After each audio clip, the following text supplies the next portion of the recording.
이제 함께 말씀을 보도록 하겠습니다. 여러분, 오늘 우리가 함께 나눌 주제는 바로 삼위일체입니다. 이 삼위일체라는 개념은 우리 기독교 신앙의 핵심이자 또 솔직히 말하면 처음 듣는 분들에게는 아주 어렵게 느껴지는 말이기도 합니다. 특히 세례를 받기 위해서 교리 교육을 할 때에는 이 삼위일체에 대해서 매우 깊이 다루게 됩니다. 여러분도 아시겠지만 삼위일체는 우리의 머리, 즉 인간의 이성만으로는 온전히 이해하기 어려운 부분이 많이 있습니다. 좀 더 쉽게 설명을 해보면 우리는 분명히 한 분이신 하나님을 믿습니다. 그런데 동시에 그 한 분이신 하나님 안에 성부, 아버지 하나님이죠. 그리고 성자, 아들 하나님, 예수님이죠. 성령, 성령 하나님. 이렇게 세 분의 위격이 계시다고 이야기하는 것입니다. 여기서 중요한 점은 이 세 위격이 각각 3분의 1씩 하나님이 이렇게 나눠져 있는 것이 아니라 각 위격은 온전히 완전히 하나님 한 분이시고 이 세 분이 모여서도 여전히 한 분이신 하나님이라는 겁니다. 우리가 흔히 아는 덧셈 뺄셈으로 설명을 하면 이것이 설명이 되어지겠습니까? 만약에 1 더하기 1은 당연히 2가 되고 2 더하기 1은 3이 되겠죠. 하지만 하나님께서는 1 더하기 1 더하기 1이 하나가 되는 1이 되는 우리의 상식으로는 이해하기 어려운 그러한 분이십니다. 이것은 분명히 우리 이성에 위배되는 논리입니다. 그래서 교리 문답 시간에 이 문제에 대해서 토론하는 경우가 많이 있지요. 하지만 누구도 삼위일체에 대해서 명쾌하게 이렇다라고 설명하는 사람은 없습니다. 왜 그럴까요? 삼위일체는 우리 이성의 문제가 아니라 진리의 문제이기 때문에 그렇습니다. 우리가 이것이 진리라고 아는 것은 하나님께서 우리에게 그렇게 말씀하셨기 때문입니다.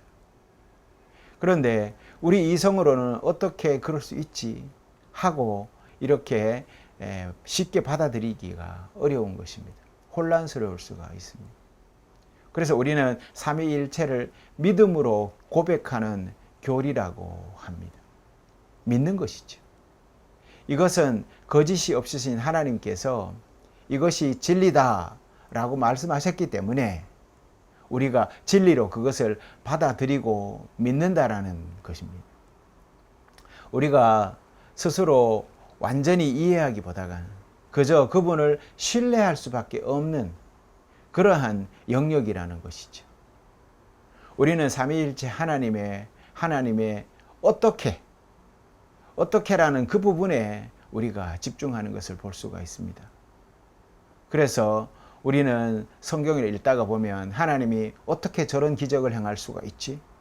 어떻게 세 분이 하나일 수가 있지? 이런 곳에 많이 꽂혀서 성경을 더 이상 믿지 못하게 되고 때로는 우리가 저번 시간에 말씀드렸던 미국의 건국의 아버지라는 토마스 제퍼슨 그 대통령이 초대 대통령이죠. 그 사람이 자기가 집무실에 있는 성경책을 칼로 이렇게 조각조각 다 난도질을 했다는 것 아닙니까? 믿지 못하는 부분을 다 오려서 버렸다는 거 아닙니까? 그래서 그 성경책이 흡사 치즈 덩어리와 같이 구멍이 뻥뻥 뚫려 있었다라고 하지 않았습니까? 그만큼 성경은 믿음 없이는 받아들일 수 없는 그런 내용들로 가득 차 있습니다. 그래서 우리는 신비주의 이런 얘기를 많이 합니다만 신비주의는 문제이겠지만 성경은 신비로 가득한 그러한 영역이라는 것이죠. 하나님 자체가 이처럼 신비이니까요. 그래서 우리는 하나님이 어떻게 저런 일을 하실 수 있지라는 그러한 어떻게라는 부분에 우리가 꽂혀서는 안 되겠습니다. 그 어떻게라는 부분은 믿음으로 놔두고 우리는 그 이후에 주님께서 우리가 보여주신 그러한 부분에 더 집중해서 믿음을 키워나가야 한다는 것입니다. 그래서 예수님은 우리에게 삼위일체 하나님의 무엇과 왜라는 부분에 집중할 수 있도록 우리 시선을 돌려주십니다. 우리의 이성이 어떻게라는 부분에 집중할 때 예수님께서는 그것을 다시 끌고 와서 무엇과 왜라는 곳에 우리의 시선을 끌어서 집중시킨다라는 것입니다. 즉 삼위일체 하나님께서 우리를 위해서 무엇을 하셨는지, 그리고 각 위격이 우리의 영원한 유익을 위해서 왜 연합을 하셨는지 여기에 집중하시면서 우리에게 말씀해 주신다라는 것입니다. 오늘 이 말씀에 여러분들이 은혜 되시기를 바랍니다. 오늘 복음서의 말씀은 예수님께서 십자가에 달리시기 전에 제자들과 나누신 마지막 대화입니다. 항상 마지막 대화는 어떤 대화보다가도 가장 남기고 싶은 말을 하지요. 우리가 사랑하는 여인이 이제 먼 길을 떠나서 이제 서로가 헤어져 있어야 되는 시간입니다. 기차가 왔습니다. 타고 마지막을 막 떠날 때 한 사람은 기차에 타고 창밖을 내다보고, 또 한 사람은 정말 플랫폼에 서서 마지막으로 던지는 말이 있지 않습니까? 그 말이 무엇입니까? 딱 떠오르는 말, 사랑해 라고 소리를 지르지 않습니까? 아마 그 둘 사이에서는 가장 중요한 말이 사랑일 것이었을 겁니다. 그처럼 예수님도 이제 제자들과의 마지막 이 대화 가운데서 나누시는 말씀 가운데 무엇을 하실까라는 것은 굉장히 의미 있고 깊은 대화를 우리가 상상해 볼 수가 있을 것입니다. 요한복음 13장부터 17장까지의 말씀을 보면 예수님께서 제자들에게 얼마나 많은 위로를 주시고 또 그들을 위해서 기도하셨는지를 잘 알 수가 있죠. 예수님은 체포와 십자가형을 죽음을 앞두고 몇 시간 동안 내가 아직도 너희에게 이를 것이 많으나 지금은 너희가 감당하지 못하리라 라고 말씀을 합니다. 제자들은 아직 모든 것을 받아들일 준비가 되어 있지 않은 것이지요. 그래서 예수님은 그들에게 아주 중요한 약속을 하나 하십니다. 그러나 진리의 영이 오시면 그가 너희를 모든 진리 가운데로 인도하시리라. 우리는 지난주 바로 첫 오순절의 이야기를 나누었습니다. 그래서 이 오순절의 약속이 명확하게 외적으로 성취되는 것을 우리가 눈으로 보았습니다. 성령님께서 오셔서 제자들을 담대하게 또 하셨고, 그래서 그들은 예수님의 죽음과 부활을 자신 있게 증언할 수가 있게 되었죠. 더 넓게 보면 예수님은 성령님께서 오셔서 제자들의 스승이 되셨고 모든 진리 가운데로 인도하시리라고 약속하신 그런 것이죠. 그런데 여기서 우리는 삼위일체의 놀라운 연합을 거기에서 볼 수가 있습니다. 마치 성부께서 주실 진리가 따로 있고 성자께서 주실 진리가 따로 있으며 또 성령께서 주실 진리가 또 따로 있는 것이 아닙니다.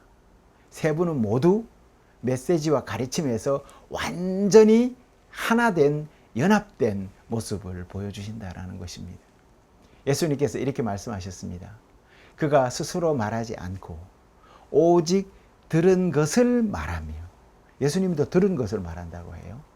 그가 나를 영화롭게 하리니, 그가 나를 영화롭게 하리니 내 것을 가지고 너희에게 알리겠습니다. 또 내 것을 가지고 성령님은 너희에게 알릴 것이라, 이 말인 것입니다. 그래서 아버지께 있는 것은 다 내 것이다 라고 말합니다. 어떻습니까?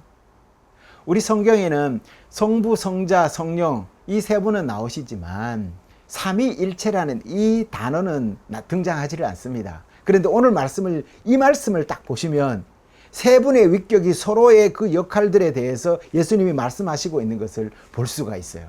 그래서 이 부분에서 삼위일체 교리가 나오게 된 것입니다. 이 말씀은 정말 중요합니다. 성부께 있는 모든 진리가 성자에게도 그대로 속해 있고 성령께서는 그 진리를 취하여서 제자들과 모든 그리스도인에게 그것을 가져오신다라는 거예요. 그러니 세 분의 역할이 그대로 나눠져 있는데 그것이 전혀 다른 것이 아니라 하나였다라는 것이죠. 성령님은 성경 전체를 감동시키셔서 우리에게 하나님의 흠 없는 말씀을 주신 분으로 알려져 있지요. 하지만 성령님께서 독립적으로 일하시는 것이 아니라 성령님을 통해서 감동된 모든 성경 말씀은 성부와 성자께서 성령님과 어떻게 해요? 공유하심 속에서 나온 것이다 라는 것이죠. 물론 이 지점에서도 우리는 다시 믿음의 문제라는 그 근본적인 논점으로 다시 돌아가게 됩니다. 한 분이신 하나님이시라면 어떻게 이 모든 진리의 근원이 하나이고 동시에 서로 공유되고 나누어질 수 있는가라는 것이죠. 하나면 하나지 그게 또 왜 나눠지냐? 나눠지면 그것이 하나냐? 이렇게 또 논리의 문제가 생긴다라는 것입니다. 이렇게 의문이 듭니다. 성경에는 어떻게 이런 일이 가능한지를 성경에는 전혀 기록하고 있지 않습니다. 하지만 이 삼위일체 연합을 우리는 하나님의 위대한 구원 계획에서 가장 분명하게 발견할 수가 있습니다. 에덴 동산으로 한번 거슬러 올라가 볼까요? 삼위일체 하나님께서는 인간을 자신의 형상대로 만드셨지요. 이것은 인간이 하나님과 완벽한 조화를 이루고 있었다는 것을 의미합니다. 그러나 아담과 하와가 어떻게 했어요? 죄를 지으면서 그 조화가 깨져버리죠. 하지만 성부 하나님의 피조물에 대한 사랑이 있죠. 그 사랑은 그 백성들이 반역으로 인해서 영원히 멸망에 이르는 것을 용납할 수가 없었어요. 그래서 성부께서는 우리를 향해서 그 사랑과 그의 정의에 따라서 어떻게 합니까? 그의 아들인 성자 예수님을 다시 사명을 주어서 이 땅에 사람의 몸으로 오시게 하시죠. 그래서 우리 대신에 구원을 위해서 우리 대신 고난받고 죽으시고 또 함께 사셨던 것이죠. 그리고 예수님은 그렇게 하셨습니다. 우리는 예수님의 탄생부터 지금껏 세상에 태어나신 일, 그리고 고난받고 죽으신 일, 그리고 영광스러운 부활에 이르기까지 모든 과정을 우리가 쭉 말씀을 통해서 연초부터 지금껏 잘 따라오고 있지 않습니까? 우리는 죄 가운데 길을 잃었지만 아버지의 뜻을 따르심으로 예수님은 우리가 지은 모든 죄에 대한 죄값을 치르셨죠. 그렇게 하심으로 우리를 그 죄에서 해방시켜 주셨습니다. 문제는 우리가 이러한 것들을 믿을 믿음이 없다면 그것이 우리에게 전혀 유익이 되지 않는다는 거예요. 우리가 예수님께서 하신 일을 알지 못한다면, 그리고 믿지 못한다면 우리는 여전히 죄 가운데 길을 잃고 마는 것이지요. 그러니 너희가 믿지 못하거든 내가 행한 그 행동으로 너희들을, 내가 행동한 그 행위와 실천을 보고 믿어라 라고 하신 거예요. 그러니 예수님은 이 땅에 오셔서 워낙 믿지 못하는 그들을 향해서 그것을 눈으로 보여주기 위해서, 행함으로 보여주기 위해서 친히 오신 것이죠. 그래서 이러한 이유로 하나님께서는 우리에게 그 진리를 가르치실 필요가 있었던 것입니다. 그런 방식으로라도 가르칠 필요가 있었던 것이죠. 그래서 성령님께서 오셔서 우리가 영생이라는 값없는 선물을 얻게 된 성부의 사랑과 성자 예수님의 희생을 가르칩니다.